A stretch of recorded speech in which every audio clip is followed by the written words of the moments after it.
Hello നമസ്കാരം. ഏറ്റവും പുതിയ സിനിമാ വിശേഷങ്ങളുമായി പുതിയൊരു വീഡിയോയിലേക്ക് എല്ലാവർക്കും സ്വാഗതം. ജയസൂര്യ നായകനായി മിഥുൻ മാനുവൽ തോമസ് തിരക്കഥ എഴുതി സംവിധാനം ചെയ്ത് മാർച്ച് 19 വ്യാഴാഴ്ച ഈദ് റിലീസായി തിയേറ്ററിലെത്തി മികച്ച കളക്ഷനുമായി മുന്നേറിക്കൊണ്ടിരിക്കുന്ന മലയാള സിനിമയാണ് ആട് 3. ചിത്രം വ്യാഴം, വെള്ളി, ശനി എന്നിങ്ങനെ ആദ്യ 4 ദിവസവും കേരളത്തിലും ആഗോളതലത്തിലും മികച്ച കളക്ഷൻ നേടിയെടുത്തിരുന്നു. എന്നാൽ ഇന്നലെ തിങ്കളാഴ്ചയും ഇന്ന് ചൊവ്വാഴ്ചയും ചിത്രത്തിന്റെ കളക്ഷനിൽ നല്ല ഇടിവ് സംഭവിച്ചിട്ടുണ്ട്. ഇന്നലെ കേരളത്തിൽ 3,55 ലക്ഷം രൂപയായിരുന്നു ഈ സിനിമ കളക്ട് ചെയ്യുന്നത്. അങ്ങനെ 5 ദിവസം കൊണ്ട് കേരളത്തിൽ 31 കോടി രൂപയാണ് ഈ സിനിമ നേടിയെടുത്തത്.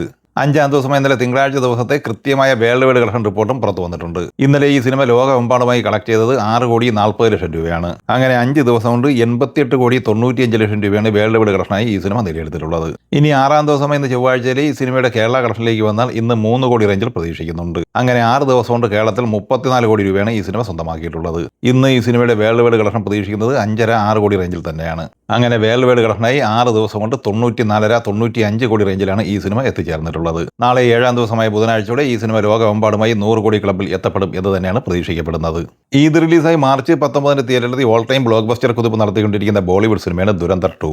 രൺവീർ സിംഗ് നായകനായി ആദിത്യ ധർ തിരക്കഥ സംവിധാനം ചെയ്ത ഈ സിനിമ കേരളത്തിൽ 5 ദിവസം കൊണ്ട് നേടിയെടുത്തത് 10,31 ലക്ഷം രൂപയാണ്. കർണാടകയിൽ 62,64, തെലങ്കാനയിൽ 33,63, ആന്ധ്രാപ്രദേശിൽ 13,68, തമിഴ്നാട്ടിൽ 18,85 എന്നിങ്ങനെ തെക്കേ ഇന്ത്യയിൽ നിന്ന് 5 ദിവസം കൊണ്ട് 139,11 ലക്ഷം സ്വന്തമാക്കിയിട്ടുണ്ട്. 5 ദിവസത്തെ വേൾഡ് വൈഡ് കളക്ഷനായി ഈ സിനിമ നേടിയെടുത്തിട്ടുള്ളത് 844 കോടി രൂപയാണ്. ഇനി 6-ാം ദിവസമായ ചൊവ്വാഴ്ചയിലേക്ക് വന്നാൽ ഇന്ന് കേരളത്തിൽ 90 ലക്ഷം 1 കോടി റേഞ്ചിൽ തന്നെയാണ് പ്രതീക്ഷിക്കുന്നത്. അങ്ങനെ 6 ദിവസം കൊണ്ട് കേരളത്തിൽ 11,25, 11,30 ലക്ഷം റേഞ്ചിലാണ് ഈ സിനിമയുടെ കളക്ഷൻ എത്തിച്ചേർന്നിട്ടുള്ളത്. ഇന്ന് ഈ സിനിമയുടെ വേൾഡ് വൈഡ് കളക്ഷൻ പ്രതീക്ഷിക്കുന്നത് 75-80 കോടി റേഞ്ചിലുമാണ്. അങ്ങനെ ആദ്യ 6 ദിവസം കൊണ്ട് 925 കോടി റേഞ്ചിലാണ് ഈ സിനിമ എത്തിച്ചേർന്നിട്ടുള്ളത്. ഈ സിനിമ നാളെ ബുധനാഴ്ച ഒരാഴ്ച പിന്നിടുമ്പോൾ തന്നെ 1000 കോടി ക്ലബ്ബിൽ എത്തപ്പെടും എന്ന് തന്നെയാണ് പ്രതീക്ഷിക്കുന്നത്.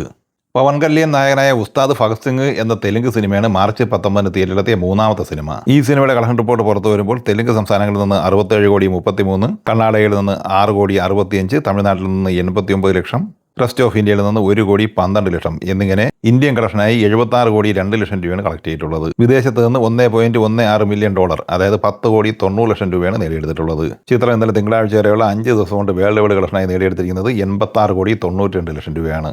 135 കോടി ബ്രേക്ക് ഈവൻ പോയിന്റുള്ള ഈ സിനിമ പരാജയത്തിലേക്കാണ് നീങ്ങിക്കൊണ്ടിരിക്കുന്നത്. കെൻ കരുണാസ് തിരക്കഥ എഴുതി സംവിധാനം ചെയ്ത് അഭിനയിച്ച് മാർച്ച് 19 ഈദ് റിലീസായി തിയേറ്ററിലെത്തി നിലവിൽ സൂപ്പർ ഹിറ്റ് വിജയം സ്വന്തമാക്കി കഴിഞ്ഞ തമിഴ് സിനിമയാണ് യൂത്ത്. ഈ ചിത്രത്തിന്റെ 5 ദിവസത്തെ കളക്ഷൻ റിപ്പോർട്ട് പുറത്തു വരുമ്പോൾ തമിഴ്നാട്ടിൽ 21,23 ലക്ഷം, കർണാടകയിൽ 1,82, കേരളത്തിൽ 45 ലക്ഷം, തെലുങ്ക് സംസ്ഥാനങ്ങളിൽ 6 ലക്ഷം, റെസ്റ്റ് ഓഫ് ഇന്ത്യയിൽ നിന്ന് 16 ലക്ഷം എന്നിങ്ങനെ 23,72 ലക്ഷം രൂപയാണ് ഇന്ത്യൻ കളക്ഷൻ. വിദേശത്ത് നിന്ന് 5 ദിവസം കൊണ്ട് $5,48,000, അതായത് 5,14 ലക്ഷം രൂപയും സ്വന്തമാക്കി. അങ്ങനെ ലോകമെമ്പാടുമായി 28,86 ലക്ഷം രൂപയാണ് 5 ദിവസം കൊണ്ട് നേടിയെടുത്തിട്ടുള്ളത്. 7 കോടി ബഡ്ജറ്റുള്ള ഈ സിനിമയ്ക്ക് 13,28 ലക്ഷം രൂപ വേൾഡ് വൈഡ് ഷെയറായി ലഭിച്ചിട്ടുണ്ട്.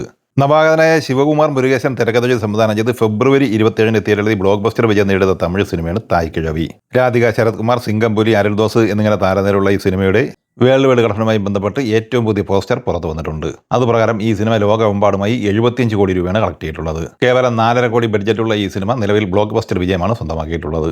നിവിൻ പോളി നായകനായി ബി ഉണ്ണികൃഷ്ണൻ തിരക്കഥ സംവിധാനം ചെയ്ത പ്രതിച്ഛായ മാർച്ച് 19 നേരത്തെ ഈദ് റിലീസായി പ്രഖ്യാപിച്ച സിനിമയാണ്. പിന്നീട് മാർച്ച് 26 വ്യാഴാഴ്ചയിലേക്ക് ഈ സിനിമയുടെ റിലീസിംഗ് മാറ്റുകയായിരുന്നു. നിവിൻ പോളിക്കൊപ്പം ചിത്രത്തിൽ ഷറഫുദ്ദീൻ, ബാലചന്ദ്ര മേനോൻ, ആൻ അഗസ്റ്റിൻ, ഹരിശ്രീ അശോകൻ, നിഷാന്ത് സാഗർ എന്നിങ്ങനെയാണ് മറ്റ് താരങ്ങൾ. ഈ ചിത്രത്തിന്റെ അഡ്വാൻസ് ബുക്കിംഗ് ഇന്ന് രാവിലെ 10 മണിയോടെ കേരളത്തിലും റെസ്റ്റ് ഓഫ് ഇന്ത്യയിലും വിദേശ രാജ്യത്തും ആരംഭിച്ചിട്ടുണ്ട്. ഈ സിനിമകളെക്കുറിച്ചും വീഡിയോ സംബന്ധമായി നിങ്ങളുടെ അഭിപ്രായങ്ങൾ കമന്റായി പറയുക. വീഡിയോ ഇഷ്ടമായി ലൈക്ക് ചെയ്യുക. നമ്മുടെ ചാനൽ സബ്സ്ക്രൈബ് ചെയ്യുന്ന കാര്യം കൂടി പരിഗണിക്കുക. വീഡിയോയുടെ നോട്ടിഫിക്കേഷൻ ലഭിക്കുക. ബെല്ലൈക്കൺ കൂടി ഇനേബിൾ ചെയ്യുക. പുതിയ മറ്റൊരു വീഡിയോയുമായി വീണ്ടും കാണാം. എല്ലാവർക്കും ഒരിക്കൽ കൂടി നന്ദി, നമസ്കാരം.